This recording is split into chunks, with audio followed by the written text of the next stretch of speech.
The spokesman just said there will be, quote, no impunity for using chemical weapons.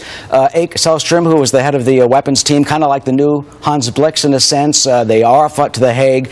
These samples of blood and urine that they actually took from victims. I talked to one member of that organization who said they actually pack the dead animals. There's protocol on packing dead animals a certain way that they take with them to be tested.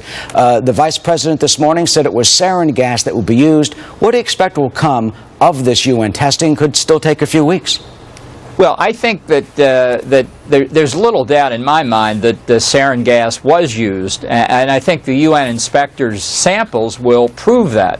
But the issue has for some time, I think, is not whether gas was used, but who used it. And the mandate of the UN inspectors is quite restricted. They're expressly forbidden to get into the question of responsibility.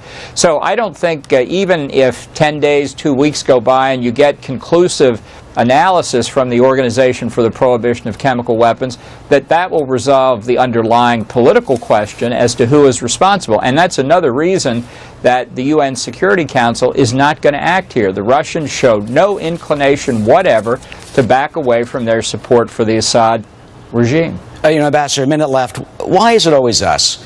FDR, Winston Churchill, Ronald Reagan, Margaret Thatcher. It seems that we, not the policemen of the world, but are the moral authority of the world. You're not getting it from Russia. What does that mean? What does that mean for our future and what will happen in Congress in the coming week?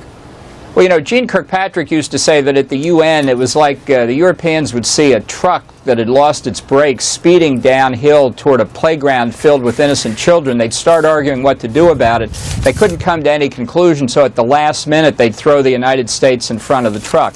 That's always what happens. That's always what happens. The problem here is that President Obama can't make up his mind to lead. Does he want to overthrow Assad? Does he want to send a signal of deterrence against the use of chemical weapons? Does he want congressional approval? Does he want international approval? What does he want to do? And I think here delay really does undercut the United States. It shows weakness and lack of resolve. It's going to hurt us all around the world. Well, he's waiting for that congressional approval that he apparently wants. That is not at all certain.